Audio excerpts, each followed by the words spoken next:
ഇപ്പോൾ ഞാനും നിങ്ങളും കൂടി ഒരു സ്ക്രിപ്റ്റ് എഴുതി, നിങ്ങൾ ഡയറക്ടർ, ഞാൻ റൈറ്റർ, നമ്മൾ സെൻസർ ചെയ്തു. സെൻസർ അവിടുന്ന് വിളിച്ചിട്ട് പറഞ്ഞു 4 സീൻ മാറ്റണം. അപ്പോൾ നമ്മളത് മാറ്റിയിട്ട് വീണ്ടും അപ്ലോഡ് ചെയ്യാം. എഗ്രി. ആ സ്ക്രിപ്റ്റ് നമ്മളതിൽ അപ്ലോഡ് ചെയ്തിരിക്കുന്നു. പിന്നെ നമ്മൾ കൊടുക്കുന്ന ഫൂട്ടേജും ആ സ്ക്രിപ്റ്റും കൂടി ഒത്തു നോക്കിയാൽ മതി. ധാരാളം. ഒരാളെ 10 പൈസ പോവില്ല. അവർക്കനുസരിച്ചിട്ടുള്ള സിനിമകൾ ഇറങ്ങും. ഒരാൾ ബുദ്ധിമുട്ടുന്നില്ല. ഇപ്പോൾ നമ്മൾ ചെരുപ്പിട്ടിട്ട് കിടക്കണ്ടാന്ന് പുറത്ത് എഴുതിയോണ്ടല്ലേ നമ്മൾ ചെരുപ്പ് അഴിച്ചു വെച്ചത്. ഇത് ആദ്യമേ പറഞ്ഞാൽ പോരെ.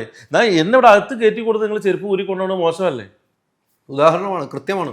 അപ്പോൾ ഞാൻ പറയുന്നത് എന്താ, ഈ ഇന്ത്യയിൽ മാത്രമേ ഉള്ളൂ ഇത്. ഞാൻ പറഞ്ഞു വരുന്നത് എങ്ങനെയാണെന്ന് അറിയൂ. പണ്ട് കാലങ്ങളിൽ നമ്മൾ എവിടെയെങ്കിലും കാറ് കൊണ്ടുപോയി BMW ബെൻസോ പാർക്ക് ചെയ്താൽ തിരിച്ചു വരുമ്പോൾ 4 ഭാഗത്തും കല്ലുകൊണ്ട് കോറിയുണ്ടാവും. വണ്ടി നിർത്തിയോണ്ട് ഒരു അപകടം ഉണ്ടായിരിക്കില്ല. ഇപ്പോൾ കഴിഞ്ഞ ദിവസം തന്നെ ഒരു പ്രമുഖ ആരോ ഒരു വീഡിയോ ഉണ്ടാണ്, എൻ്റെ വണ്ടി ആകെ നശിപ്പിച്ചു എന്നൊക്കെ പറഞ്ഞിട്ട്. ഇത് വണ്ടി കെടുക്കുന്നതിന് ബുദ്ധിമുട്ടല്ല, ഈ വണ്ടി എടുത്ത ആളോടുള്ള മനോവൈകൃതവും അസൂയയുമാണ്.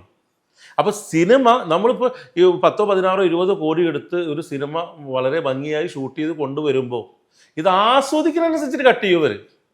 അയ്യോ ഇവരിങ്ങനെ സിനിമ ചെയ്തല്ലേ, ഒരു കട്ട കൊടുക്കും, അവിടെ ഒരു കട്ട്, ഇവിടെ ഒരു കട്ട്, ഇപ്പുറത്തൊരു കട്ട്. ഇത് ആവിഷ്കാര സ്വാതന്ത്ര്യം.